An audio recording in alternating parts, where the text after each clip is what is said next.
Feature presentation time. Wow, wow, wow. Montucky time.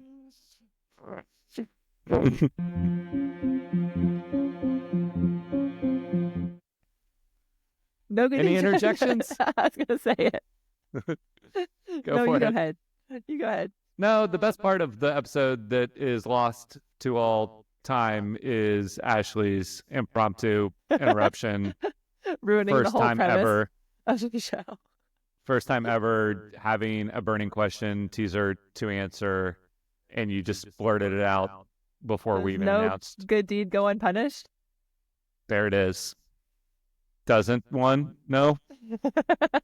No. Yes, baby. Well, our good deed of recording this episode has got punished. And now we're doing it again. Welcome to our YouTube audience. Okay, well, New Release is a TV and sometimes movie podcast where each week we watch something new and then decide if we want more. This week, we are in fact watching a TV show, which is always cool because then we can answer the question in a binding blood oath of a contract. Perfect. Either we want more and we'll watch more, or we won't.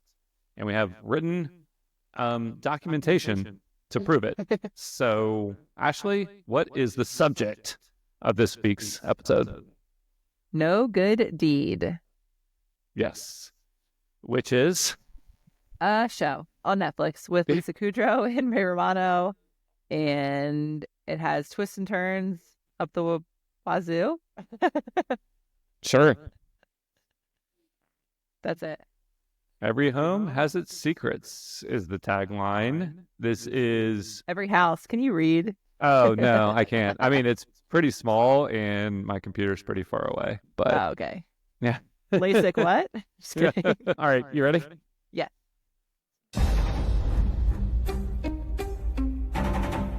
Good morning, house hunties. Wow. Look at Margot. She looks like an AI-generated bitch. But do you like Margot? Because I can't tell. If you're serious about making an offer, think about a number and then go way above that. They look like a nice couple. Just make sure we find the right buyers. We have to get out of here before we both lose our minds. House Hunties. Okay, that's where I got the House Hunter tie-in. Oh, that makes sense. They say it in the trailer. Ashley and I are going to play a little game of House Hunters shortly, but before that, we're going to talk about the show. So, Woo! I think I want to start with just the tone of this dark comedy. It is a comedy, I'd say, first and foremost, in the sense that, like, the little snippets you heard in that trailer, like the banter between Ray Romano and Lisa Kudrow is quirky and zany and funny at times. There's like a eclectic cast of characters. I'm curious if you found just like the tone of the show entertaining and enjoyable. I did to an extent. I really like the cast, but the juxtaposition between like how quirky everyone is to like the really sad undertone was really hard for a dark comedy. It didn't quite work. Yeah, here's a little look at the cast. It is a nice who's who of TV, I'd say mostly actors over the last, couple decades and newer actors. Luke Wilson, of course. All these people have been in films as well. But yeah, it's a good cast. I like each performance and each pairing in isolation. It's just the mismatch and all the ingredients that are being thrown at the wall that didn't congeal for me. Yeah, I know. That's that's how you bake. Gross. You throw a bunch of random stuff together and it just like forms a gelatinous blob that is tasty. Or not tasty in the case of this for me. I mean, I just found the mix of, basically the big character drama of the show revolves around a dead family member. The Morgans, Ray Romano and Lisa Kudrow's son, has died, So they're selling the house for financial reasons, but also she hasn't been Sanity. able to play the piano. Yeah. So Ray Romano kind of thinks a fresh start might psychologically be good for them. But that's just like, I think the version of the show that I would have enjoyed more is one that leaned more into the camp and didn't kind of layer in these really cliche dramatic tropes to just shortcuts to get us to care about the stakes. Well, that's what the trailer makes you think too, because you're like, oh, these are all funny and zany and weird. The characters, like, ooh, I'm excited, and you watch it, like, oh, it's a little different than I expected it to be. Yeah, I mean, the other example that I was hoping this would be like is The Curse, the Nathan Fielder, Emma Stone show that I loved and you didn't really get into around this time last year. Because, imagine if the whole plot just revolved around the house, like them choosing between these crazy characters with dark secrets on That's their what I wanted. side. Yeah. Yeah, versus the people in the house having the secret. Like, what's who even cares? Like, if you're buying the house. I mean, some people do care about those things, but would you buy a house if someone was murdered in it?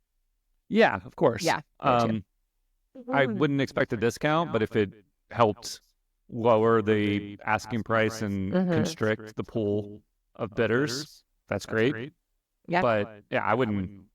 I mean, I would only pretend to care if it was I could benefit from it in a negotiation. I understand.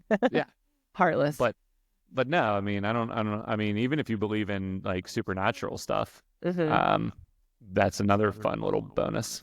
Yeah, a living ghost. Yeah. So I don't know. I mean, what did you enjoy? Did you get kind of swept up in the mystery or any of the plot elements of the show? I didn't really care about the mystery that much. I really liked Lisa Kudrow and Ray Romano's relationship. They felt like they were a married couple to me, which you don't see that kind of like genuine, like interesting connection in a lot of shows between two people. I know.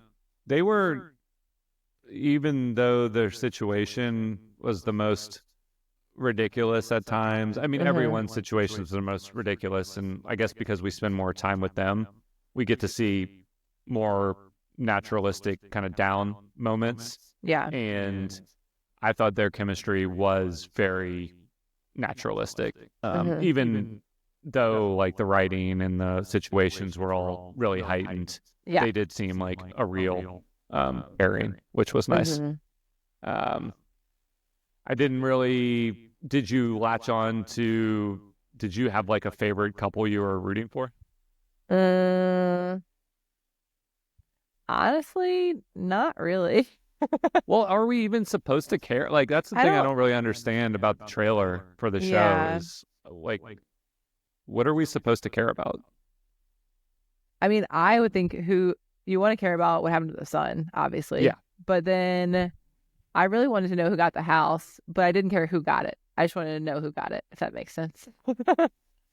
Yes. And I mean, did we even set up like, what did they tell us early on about the son? I mean, like, we'll talk about how much we've watched and what we may or may not know, but with just the first episode,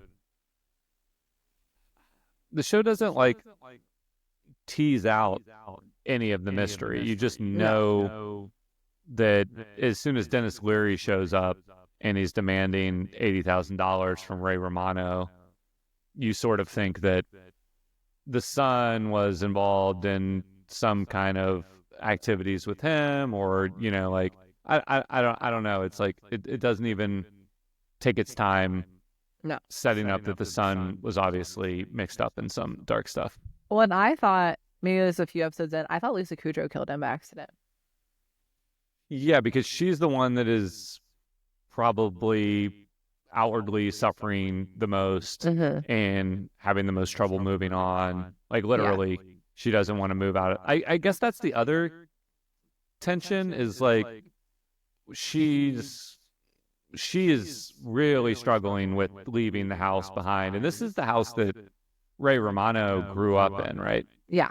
Yeah, so he's like lived there his whole life, supposedly just using his handyman skills, like fixed it up to what we're seeing now, and like a very long term flipping Yeah. of the house. And she's been there for however long, it took them to move in together and then raise kids. So 10, 20 years. And so her memories are all of them as a family, and he's like obviously a little more ready to move on just because he's never lived anywhere else. But I don't know, like, were you rooting for them to stay in the house? No. No. Definitely not. Yeah. So like there's to me, like, obviously there's a very bad memory in that house. So like I feel like it'd be really hard to stay there and just see that memory over and over again. But they were there for 3 years. So yeah, and there's a secret compartment in the son's room. There's just a million little pieces of evidence and clues that the characters are tripping over. Yeah.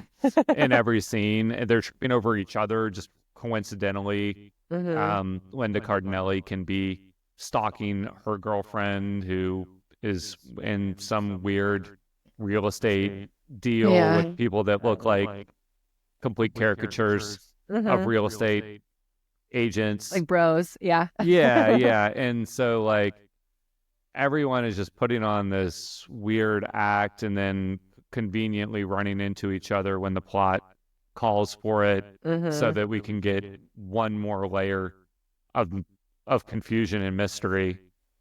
But none of it didn't accumulate for me. It just bogged me down. Yeah. And I wanted to be like, oh, this couple's normal. Like this one doesn't have, like, every couple has a lie. Yeah. And each person does. So it's like at least one twist for each character on top of the main plot. And you're like, this is a lot going on. Yeah, and before we play our own version of House Hunters, there are genuine moments in the first episode where, like, Lisa Kudrow talks. It might have been the second episode. Spoiler. Where she talks to Abby Jacobson's partner, and they have like a real thoughtful conversation about how she lost her son, and then how the other woman is going through IVF therapy without Abby Jacobson knowing, and she's hiding that from her. And of course, by the end of the episode, she's pregnant, and then she tells her right away. Like, what people hide from each other and don't hide is completely arbitrary. Yeah. And is it a thing that like people hide out? See, I thought that the way the show was framed in the trailer, they are spying on the people touring the house, but they're like just in the son's room. Yeah. I thought it was like a secret room, like the son's room, like they were hidden and like they were in the house the whole time or something, like they didn't want to leave the house.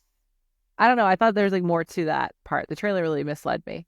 Yeah, like it's some kind of game. And they're going to pick a couple for this weird sweepstakes, but like the house is like, just imagine if, or there's like secret tunnels or something, and they're like, actually, like, you think you bought this house, but there's more to it. They're just going to keep living in the attic, and they're like frog people now, or the house is really haunted, and they want to watch like the ghosts fuck with the new people that move in or something. Or it's like a Home Alone thing where they have like booby traps and stuff set to get people not to buy the house or something. Yeah. It's like the story was so ridiculous but grounded in realism for the most part. Like not supernatural or no fantasy element to it. It almost needed an actual fantasy element. And we'll talk about the sun communicating through the lights, a la Stranger Things, but that's not high concept supernatural stuff like Poltergeist. I mean, that's just like I feel like the show almost needed some kind of crazy thing going on to make all the normal human coincidences seem more believable. Okay, well, there's not the only, their house that's for sale is not the only house that's featured in the show. So I was wondering if you wanted to play a little game of House Hunters. Sure. Can't wait. Okay, here we go.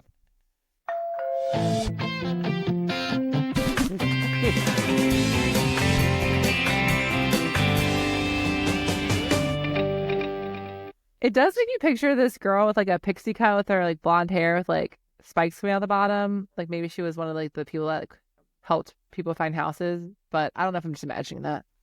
Yeah, if anyone listening and watching this on YouTube has a relationship with the House Hunters show from who knows when and how long it's been going, and that theme song like resonates with them, tell us the story. Yeah, let us know, because the title graphic design is so rough. lame. Yeah. The song is so lame. It doesn't like trigger anything for me, but we are going to play nonetheless.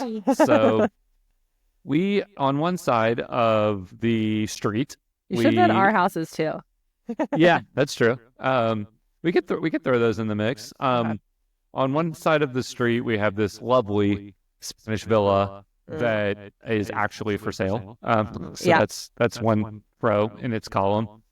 This is the house that everyone is touring for the show, and I heard that you were doing some research on this property here. So what can you tell us about it? The exterior is real, but the interior, the first floor and second floor were built on a lot, so completely manufactured, which is really cool because it looks so real. Yeah, and well done. In terms of our offers here, are we bidding on a house that is real, or are we a lot, or house? Is it a studio lot? No. I want a little studio. Just kidding. That's good insight into the production, but how would you describe, or what jumps out at you about the architecture of the Spanish villa that the Morgans live in? The beautiful wood beams, the giant windows. There's a huge garden in the backyard, the mandarin tree, which is beautiful. She's obviously a big gardener. Lots of wood, homey, welcoming. Not cold. Yes. Queuing up the next house. Yeah, I do love my favorite feature, probably aside from the exposed ceiling beams. That's great. Like the arched windows are incredible. Yeah, they're beautiful. I do love that. I think what turns me off about this house and what makes me consider the other house is just how like home and garden kind of like generic beige. Some of it's the decor. You can change it. Some of it's the decor, but some of it's just the floor plan itself. It's very closed off. Like it's like going into a parlor room and then you go into the kitchen. There's no openness and kind of like free-flowing nature to the floor plan. You could have one giant open box. Yeah. You can have a state-of-the-art modern box home, which is occupied by Luke Wilson's character in the show. We know for a fact that it's more expensive. Oh, yeah. Than the other house. It's the most expensive house in the neighborhood. Do we see the exterior of this house? I think we do at one point. It's just like the super modern box. Yeah. I don't think there's a lot to it. And you do see like the living room. There's like a pink piano. And there's all this like eclectic furniture. So he has a piano too. Yeah. So we can have a multi-generational piano that was played for Hitler, of all people, or the pink piano, which was probably just played by a drunk Linda Cardinelli. Yeah, Lisa Kudrow plays it. Okay. Well, there's a little she uses her hand trimmers and plays a little bit. Interesting. She plays the pink one. The pink one, yeah. So she's in this house. Yeah, they invite him over. It's it's interesting. Intriguing. And you're watching it again. Yeah. So one of the houses is classy and the envy of all neighbors and everyone on the block.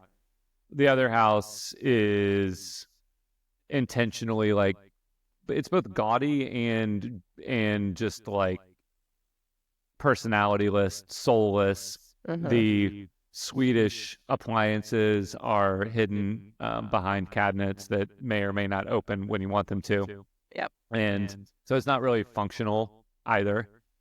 But I think if you just take everything out of the houses and you just look at the floor plans, I would strongly consider ripping out the glass floating staircase and replacing it with like a glass elevator, Willy Wonka style. No. I was thinking of like a fireman's like pole you can just climb up. Yeah, exactly. Like a mesh net, like on American Gladiators. Fun. And yeah, some kind of like mud run style course that you could Tough build. Mudder. Yeah, Not sponsored. Yeah, I don't know. It's actually a legitimate conversation for me as far as which one I want to put my. What do you think our offer needs to be? Like how much? Yeah. For which one? Well, what's the ballpark we need to get to have a chance to get accepted on either of these? I'd say the Spanish Villa probably like over 2 million, and then the other one's probably like 3.5. Yeah. That's my guess. Yeah, these are in pretty prime neighborhoods in Los Angeles. Los Feliz neighborhood, I think they say. Mm-hmm. But I don't know. It's a toss-up. It's actually, we do see more of the exterior for the Spanish Villa, and it's pretty beautiful. Although their yard leaves a little to be desired. It's okay. No, in terms of space. Oh, well, it's a corner lot, so they probably their house is pretty big. Yeah. But I feel like they have a big backyard with a garden. Do they? They have one tree. No, there's a tree and there's like other stuff around it. Oh, okay. Well, I'm saying that because like there's this alley that you have to sneak through to get through the house, and it's just I don't remember. I didn't. Well, there's see a any side open... door, then there's a front door. Right. Yeah. So I just think there's more intrigue, and like that one just seems more interesting. The other one's like you walk in, you're like, okay, it's a modern house. Like, yeah, it doesn't have a lot of life to it, you know. Okay. Well, so you're gonna put your bid on the Spanish Villa, despite someone dying in it. Yeah. Okay. Yep. Well, I'm not gonna let that stop me either. Well, yours gets burned down to the ground, so. Yeah. Wow. Spoiler. Another spoiler. I guess we better answer. It sounds like I know the answer to this, but I guess we better answer the burning question of whether we want more. 3, 2, 1. Because I watched the whole thing. What? Wow. Oh my God. I didn't see that coming. You watched the whole thing. This show came out like an hour ago. What speed did you have it on? Yeah. You know, 2.5. Yeah. Can you adjust the speed on Netflix? I think you can. I have no idea, but that would drive me crazy. I hate when you hear the voices a little bit too fast. You definitely can on our podcast. Yeah. So I'm adjusting it right now. Wow. Okay. You watched, this might be one of the, I know you watched Man on the Inside pretty quickly, but those were shorter episodes. This is the quickest. Yeah. By far. So this is the perfect show for the binge model where it has just enough charisma and entertainment value and all those hanging pieces of pasta from the wall that are slowly falling into the ground. Yeah, that each one has a little mystery on it. What was it that kept you going? I really like Lisa Kudrow, and I don't see her in a lot of things, so I liked watching her act. And I like Linda Cardellini a lot, Luke Wilson. I mean, the characters, the people they casted are great. It's just so, and there's definitely always a cliffhanger, which makes you just want to keep watching it, like you said. And I did want to know who ended up with the house. So. Yeah, well, I guess you do. And we're all found out. about to find out. What did you think when Linda Cardellini made her initial entrance, and she's awesome. like this, dolled up housewife, super high heels. It was like Desperate Housewives. Yeah. That was one of the shows that I thought of the most. Like the good version would be something like Weeds or something that's like a Weeds real is so good. dark comedy, but you like and care about the characters. Desperate Housewives, I remember liking when it first came out, and it was a sensation, ratings wise. But there was no like one mystery in this show that I needed to find out the answer to. Even who ended up with a house? Do you think you wanted to know that more than what happened to the son? Because I did. Yes. Yeah. I mean, the two things I wanted to know were who, if anyone, ended up with the house, and what kind of dumb explanation we're going to get. Extra twisty. for the son's death. Like, yeah. Did Dennis Leary shoot him? Probably not, because that's too obvious. So why don't you tell me? We should have a thing that has like spoiler alert, and it's like that old school like jagged thing that says spoiler, and it's like, you know. No. Okay, I'll draw it up for you. I'll send it to you. Send it to me. Yeah. So a bunch of spoiler alerts because I finished the entire thing. What do you want to know first? Let's just sell this house. Okay, so the house is sold.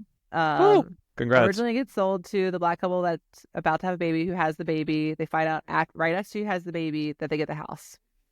And then their doctor that delivered the baby is part of the lesbian couple that was also looking at the house. And she tells them what happened in the house, and so they back out.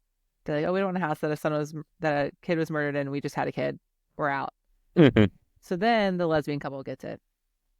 Yeah, I got a little confused in the first two episodes with.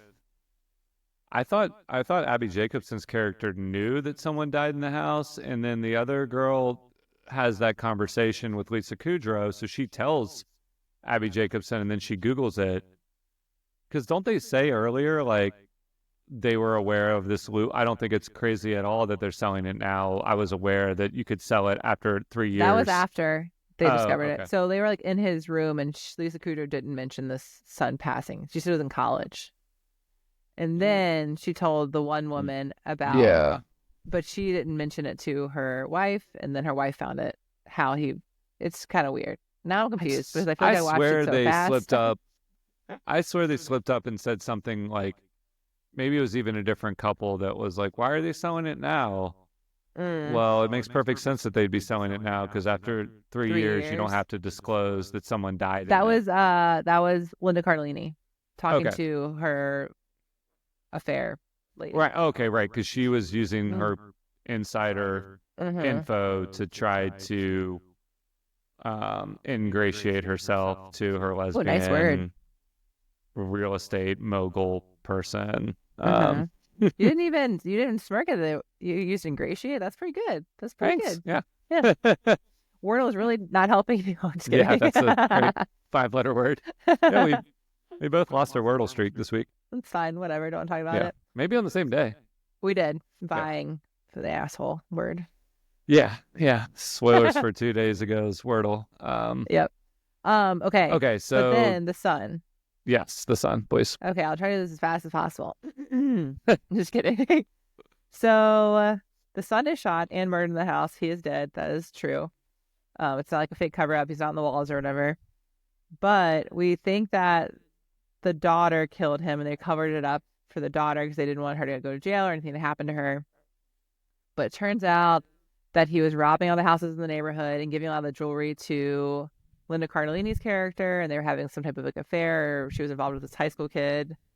And then, that's crazy. Yeah, which is disgusting. And then he goes to like rob the jewelry back that he gave to her, and takes like Luke Wilson's jewelry and stuff like that, her husband. And then as he's like fleeing the scene with his robber's mask, she's chasing after him with a gun, like basically, "Don't tell anyone, blah, blah, blah." And he's like, "I'm gonna tell everyone. I'm in high school. I'm immature. And obviously I'm, shouldn't be giving all this information." And so he's running into the house, breaks the glass to like escape her because she's running with a gun. She shoots him in the back. It lands. And as he's breaking in, his sister also has a gun pointed at the robber and shoots. And so they think that the sister did it, but really was Margot. Wow. Yeah. Which no one can predict. And so I hate endings like this. It's like presumed innocent. I was like, this is ridiculous. That's a good comparison. Makes Even you so presumed mad. innocent, like, was a few degrees less ridiculous, but it was still pretty like. Oh, it was. I mean, that's a totally fair comparison. Yeah.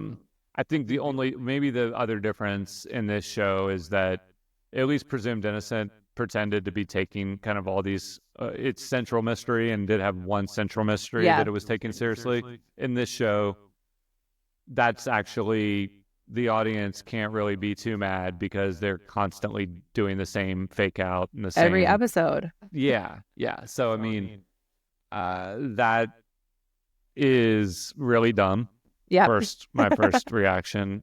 My second reaction is just that it actually perfectly encapsulates the show, because just when you think one thing is getting resolved, it has to spiral into another secret, or and I was hoping that so yeah, there's a few secrets between couples, but each person in the couple has a secret. You're like, this is ridiculous. And then there's more secrets at the end. You're like, okay. It's simple math, like your double negative teaser.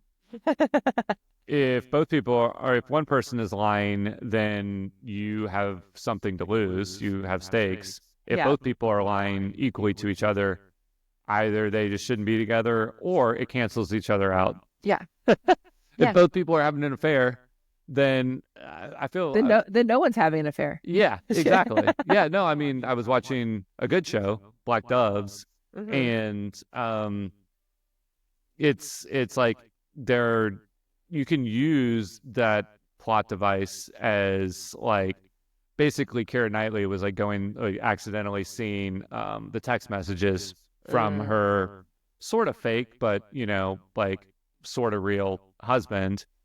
But wait, what? We already know she's having an affair.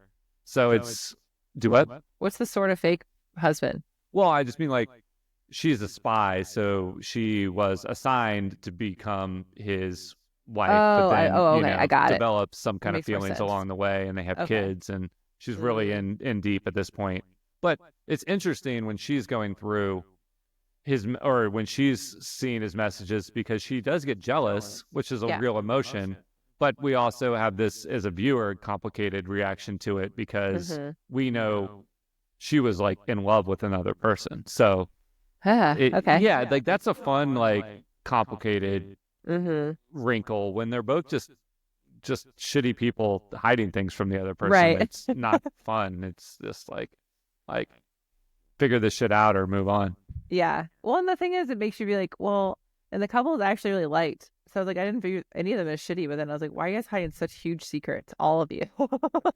Yeah, I think I need to look up Abby Jacobson's partner's name, because I just keep saying her partner because I know Abby Jacobson's name. Yeah. And the Chinese American actress who plays her partner, Poppy Liu. What a fun name. Yeah. I knew her from I was looking this up earlier. I knew her from Hacks, this random person that pops into the main character's life periodically that works in Vegas. Okay. But anyway, their relationship is another example of, in a good way, the dynamic that Ray Romano and Lisa Kudrow have sometimes. They can be sort of bickering with each other and then slip into a fun, playful mode where you can tell they genuinely like each other. They seem really wrong for each other at times, because they have totally different outlooks on life, and they're lying to each other. But then you see their chemistry. Yeah. And then the last part of I think it was the last episode, when she was like, yeah, I told, because she was talking to Abby Jacobson about something, and she was like, yeah, I told the couple that I was going to get the house about the murder and all this stuff so that we could get it. And she's like, now I feel like a bad person. And then Abby Jacobson's like, that's the best thing you've ever done. I'm so attracted to you right now, or something like that. I was like, oh. I guess I kind of was rooting for them in the 2 episodes that I watched. That was probably the couple that I mean, it's not really fair. We don't spend that much time with the black couple. You do. You end up. In the first episodes, but right. Because the second episode is them doing, Abby and Poppy doing a private tour. Yep. Yeah. Well, I'm impressed that you finished it. Yeah. And worried for no. No. Everyone binges like mediocre things all the time. Yeah. And if you got some entertainment out of it, I'm not at all surprised. Like, I could have kept going, but there was football to watch. So yeah, I mean, it's something good to have in the background while I was making bracelets and necklaces. So yeah, it's fine. And I think if it was released not in the binge model, like week to week, I would have lost it. But right, here we are. Yep. Let's move on to coming soon, shall we? We shall. Shall we? If I can find it. There it is. Coming soon to home video. All right. Have you heard of a little thing called Killer Christmas that we've been doing for 3 years in a row and you decided not to participate in this year? I feel like it's not just on me. I don't understand. Yeah, there's not a lot of options here. Outside of Terrifier 3, there haven't been any obvious Killer Christmas movies, and I would watch Silent Night. Oh, it's a few years old. But that came out years ago. I watched it this week. I'm on a real Keira Knightley kick. Oh, nice. It's good. It's actually, that's another thing that's on Netflix, and it's sort of a end of the world Christmas movie. Oh, okay. Yeah. But yeah, highly recommend that. And Jamie and I kicked off Killer Christmas in Your Absence with Dear Santa, but that's very light on the killing. Light killer. Does Santa die? Satan is in it, played by Jack Black. That looks so bad. And there is a dead character, a dead child. So, not again. Yeah. Like, what is happening this year? Okay. Yeah. Okay. But anyway, I think we have a killer Christmas thriller that we can start with next week. So here it is. What do you think? Ooh, what is it? It's Carry On, but carry on like a luggage. Yeah. Every holiday season, millions travel safely by air. This Christmas will be different. And so it's with Taron Egerton and Sophia Carson and Jason Bateman. Yes. Egerton versus Bateman squaring off. Egerton is the person who x-rays, a security person at an airport who x-rays the luggage going through. Oh, he's an x-ray tech. Oh, I didn't know that. Yeah, okay. Whatever that job is called. And Jason Bateman is maybe a terrorist, or maybe not. Or is he good? Yeah, maybe he's probably got not. a personal emergency that he's just trying to. Maybe he's got a heart in the. Maybe if I blow up this whole plane, everyone will be okay. Yeah. Well, it could be like John Q, where Denzel Washington has to hold, a bunch of people hostage to get his son, to save his son. I've never seen it, so spoiler. Yeah. Well, that's just the premise. Like, his son needs a heart transplant. So he's he's a heroic figure, but he has to do some bad things. Yeah. I don't think that's going to be the case here. I think Jason Bateman, based on his beard, is going to be a villain. Yeah. And Egerton is going to try to thwart his plan, whatever that is. Okay, I'm into it. Yeah. So we got Die Hard and meets Phone Booth for next week. Watch that on Netflix yesterday, Friday the 13th. Happy Halloween. Woo! Spooky, Merry Christmas. Yeah, we did pretty good with our second time through. I think better. Yeah. So really, you're welcome, everyone. Exactly. Yeah, and you can show your thanks by searching New Release on Spotify or Apple or New Release Radio on YouTube. Ashley? Also subscribe. Yeah. Well, no, just search it and don't watch. You didn't even say subscribe. Don't smash the like button. Donate some money. I don't know. Yeah. Don't go to our gift shop because we skipped it in this recording. We're selling houses as ornaments. They're our houses.